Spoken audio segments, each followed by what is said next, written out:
তুই যদি আমার আপন ভাই না হতিস তোর আর কোনোদিন মুখ দর্শন করতাম কিনা সন্দেহ। ঈশ্বর নেই, নাস্তিক হয়ে গেছে, নাস্তিক। তুমি না খেয়ে উঠে পড়লে কেন? আমার সারা জীবনের পাই সৌভাগ্যকে তুমি এভাবে দুপায় মারিয়ে দিও না। মা দুর্গার দিদি, তুমি মদ খাওয়া ছেড়ে দাও। তবে রে আবার মা দুর্গা দিদি, আমি বেঁচে থাকতে আমার ঘরের লোকের গায়ে হাত তুলিস? তোর ওই হাত আমি ভেঙে গুঁড়িয়ে দেবো। এ আপনি কি করছেন বাবা?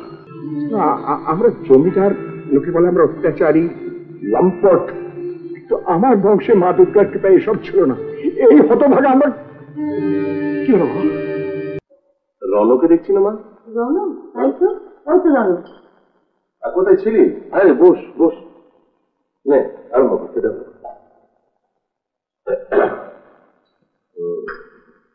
ও ভালো কথা মা।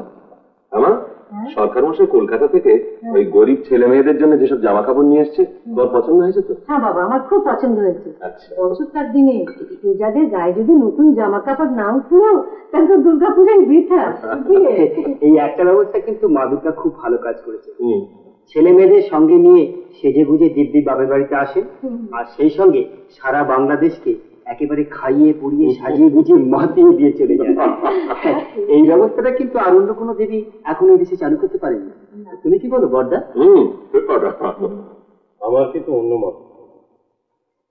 এসব এসব তোমাদের ওই ব্রাহ্মণ পণ্ডিতদের বুঝলুটি। হাজার হাজার টাকা দেব দেবীর নামে জলে চলে যাচ্ছে, যার কোনো মানেই হয়। আরে বাবা, এখনো দেবতা আছে কি নেই সেটাই ঠিক হলো না। কি বলছিস তুই? যা সত্যি তাই বলছি। ও, তাই জন্য বুঝি মায়ের বলির পাটা চুরি করে খেতে তোদের ভয় করলো না? কেন করবে? কেন করবে? মা দুর্গার নাম করে অন্য 5 জনে খেত, না হয় আমরাই খেয়েছি। এমন কি অন্যায়টা করেছি? হ্যাঁ, তুই চুপ কর। অন্যায় করেছো বই কি? মা দুর্গার কাছে ক্ষমা চেয়ে নিও। আমি পারবো না। তোমাদের ওই দেব দেবীর মূর্তি দেখলে আমার সাজানো পুতুল ছাড়া আর কিচ্ছু মনে হয়। আমি পারবো না। তুই কি বলছিস না? এইভাবে ঠাকুর দেবতাদের অবজ্ঞা করা ঠিক নয়, এতে সংসারের অমঙ্গল হয়। দাদা, এটা দুর্বল লোকেদের কথা। তোমাদের ওই মা দুর্গার কারো মঙ্গল বা অমঙ্গল করার কোনো ক্ষমতা নেই। ছি ছি ছি ছি, এ কথা যদি বাবার কানে যায় তাহলে আর রক্ষে থাকবে না। কেন এই যে পুত্র করবে না? আমি যদি বাপ হতাম তাহলে করতাম। বেশ, আমি সেই বুদ্ধি দাও বাবাকে, তাতে তোমাদের লাভ বই ক্ষতি নেই। নিজে ঠাকুরপো, তুমি একটু চুপ করো। তুই যদি আমার আপন ভাই না হতিস তোর আর কোনোদিন মুখ দর্শন করতাম কিনা সন্দেহ।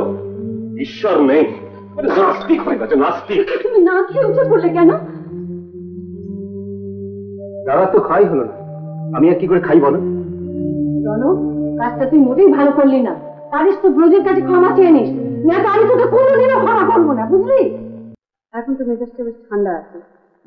একটা কথা বলবো? বলো।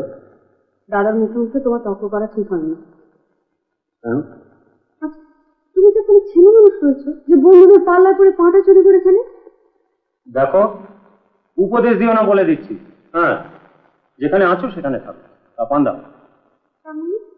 তুমি কিছু অন্যায় করলে আমি স্ত্রী হয়ে তা বলতে পারবো না? না, পারবে না। তাছাড়া আমি কোনো অন্যায় করিনি। তুমি কি ঠাকুর দেখতে তো ভয় করো না? বিশ্বাসই করি না, তার ভয়। বলছো কি তুমি? যা সত্যি তাই বলছি। তোমার কাছে তো একটাই সত্যি, বন্ধুদের নিয়ে ফুর্তি করা আর মদ খাওয়া। বুঝলে? মদ খাই? হ্যাঁ, মদ খাই, বেশ করে খাই, তোমার বাবার পয়সায় খাই। চুপ কর, ভদ্রলোকের মতো কথা বলো। পুরো আমার ভদ্রলোকের মেয়েরে, ছোট লোকের মেয়ের সাথে আমার ভদ্রলোকের মতন কথা কি? বললি আমি আমি ছোট লোকের মেয়ে? হ্যাঁ হ্যাঁ, ছোট লোক না তো কি? যার বাপের চাল নেই চুলো নেই, তার মুখে বড় বড় কথা, স্বামীকে শাসন। হ্যাঁ, তোমার দুটো পায়ে পড়ি, তুমি আর মদ খেও না। মদ খেলে তুমি মানুষ থাকো না। তুমি সরতা। হাজার হাজার প্রণাম তোমার বাবার পায়ে, খুব মতলব করে কাজ হাসিল করেছিল। না, আমার বাবা গরিব ব্রাহ্মণ ছিলেন, কিন্তু কোনো মতলব তার ছিল না। তোমার বাবাকে ঠকিয়ে তিনি এই বাড়িতে আমার পাঠাননি। বলতে আমার লজ্জা করছে, কিন্তু তবু আমি বলছি, আমার রূপে গুণে মুগ্ধ হয়ে তিনি এ বাড়িতে আমায় এনেছিলেন। হ্যাঁ হ্যাঁ জানি জানি, তাই তোমার এত দেমাগ। ওসব কথা তুমি বলো না। আমার সারা জীবনের পাই সৌভাগ্যকে তুমি এভাবে দু পায়ে মারিয়ে দিও না। মা দুর্গা দেবী, তুমি মদ খাওয়া ছেড়ে দাও। তবে রে আবার মাথা ফাটিয়েছে।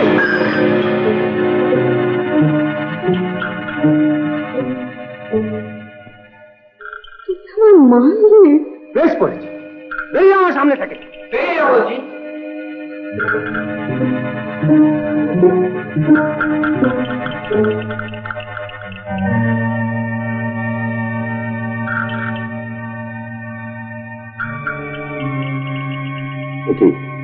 কি হয়েছে মা?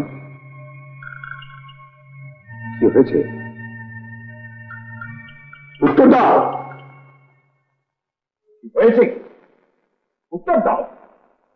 করছো এত চেঁচামেচি কিসে? কি হয়েছে? দেখো। কি? ও মা, যে রক্ত! আমার কথার জবাব দাও বৌমা। জানতে চাই রণ তোমার গায়ে হাত তুলেছে কিনা। কি বলছো তুমি? রণ মেজ বৌমাকে মেরেছে? এত বড় সাহস! রণ! মেজ, ও মেজ, আজ বেশ ঠাকুরপো কি হলো বলতো? কোনোদিন কখনো তো এমন কি হয় না। ও ঠাকুরপো, তুমি একটা কিছু ব্যবস্থা করো। তুমি তোমার ঘরে নিয়ে যাও, আমি এক্ষুনি আসছি। মেজ, আয় আয় আমার ঘরে আয়। কাঁদিস না রে, কাঁদিস না। আয় আয়। বৌমাকে মেরেছিস? রণ, সত্যি কথা বল। এত বড় সাহস! আমি বেঁচে থাকতে আমার ঘরের লোকের গায়ে হাত তুলিস? তোর ওই হাত আমি ভেঙে গুঁড়িয়ে দেবো। এ আপনি কি করছেন বাবা? বাবা আপনি শান্ত হন, আমি দেখছি। কি আর দেখবে? কি আর দেখবে? আমরা জমিদার, লোকে বলে আমরা অত্যাচারী, লম্পট। তো আমার বংশে মা দুর্গার কৃপা এসব ছিল না। এই হতভাগা আমার কি হলো? না, শরীর খারাপ লাগছে। আপনি আসুন, ঘরে আসুন, ঘরে আসুন। শরতেলো রে লাগলো হাওয়া কাশের বনে বনে, শিউলি কুড়ি উঠলো জেগে দশভুজার আগমনে। শরতেলো রে।